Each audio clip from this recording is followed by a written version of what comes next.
The best scene of 2020 is from a movie called Spree. The scene I'm talking about is Joe Keery's character running over someone while the Gummy Bear song was playing on his car radio. It has a perfect amount of chaos, comedy, horror, and cringe.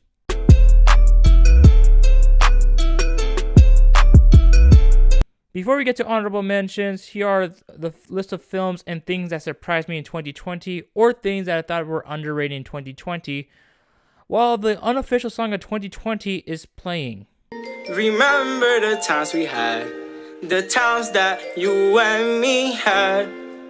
Out of 104 films that I watched that came out in 2020, here are my top 10 films plus 7 honorable mentions. At number 17, I'm Thinking of Anythings.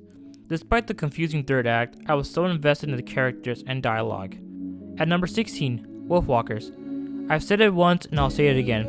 It's refreshing to see a 2D animated film in 2020 with a really good story. Number 15, Ma Rainey's Black Bottom. Chadwick Boseman and Viola Davis's performances were electrifying and fantastic, and the 1920s aesthetic this film has is underappreciated. Number 14, The 40-Year-Old Virgin. This is an underrated Netflix film, and this is a great film about a struggling black screenwriter in New York City. Also, I'm excited to see what Rada Black will do next. Number 13, The Five Bloods. This is another great Spike Lee joint about 4 black Vietnam veterans returning to Vietnam. Also, Delroy Lindo went berserk in this film, and people should appreciate his performance. Number 12, Another Round or Druk. This is currently the frontrunner for Best Foreign Film at both the Oscars and Golden Globes. It's a simple yet interesting film about 4 teachers binge drinking for a science experiment. Number 11, Tenet. I don't care what anyone says, I really enjoyed this film. It's loud, it's grand, and it has my favorite opening scene of the year. The Ludwig Göransson score is my favorite score of the year, and I want that score to be injected into my veins. Number 10, Dick Johnson is Dead. This is a documentary about the director of the film, Kirsten Johnson's dad, Dick Johnson. The film is depressing, but to combat the depressing scenes, there were a whole lot of comedy scenes and moments that I thought were very creative. This is a great documentary about life and death. Number 9, Boys State. This is a documentary about high school boys creating a government. It's funny and yet scary to see that my generation will destroy America.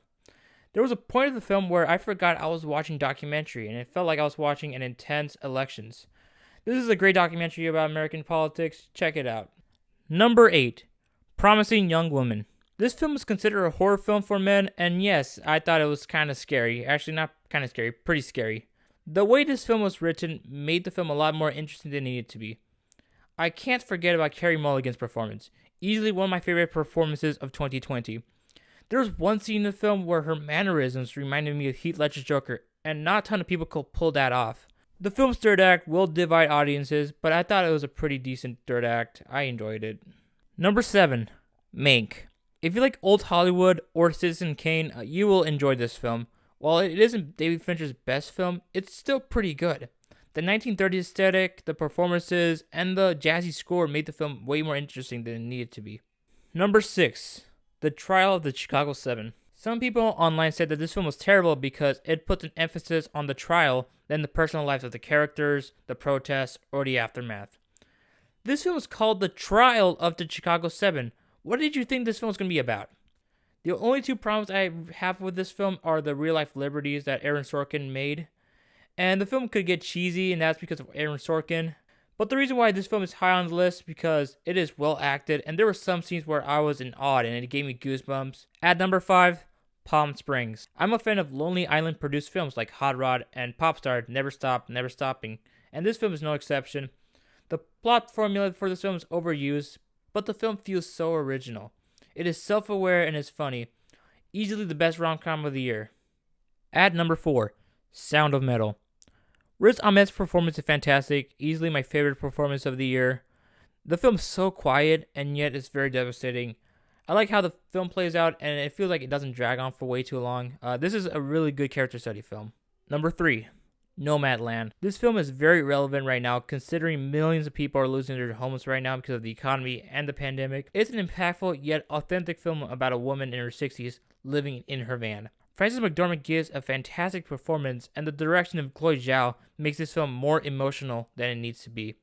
Also, the cinematography is gorgeous. Number 2, Soul. This film was my number 1 film of the year like 1 week ago, but I saw another film that I enjoyed more. This is a top tier Pixar film, and it should get all the praise. And my number 1 film of 2020, Minari. Although this film is mostly in Korean, this is an American film. It shows the struggles and hope of an immigrant family in America. The reason why it's high on this list, number 1 on my list, is because my parents are immigrants, and I know a lot of immigrants that came to America. It's just a shame this film will be snubbed from major award ceremonies because it's mostly in Korean. If you have the chance to watch this film, please watch it. Happy 2021, everyone. Now, if you excuse me, I'll be at the pharmacy waiting for Stars Are Blind by Paris Hilton to play on the radio. Bye, everyone.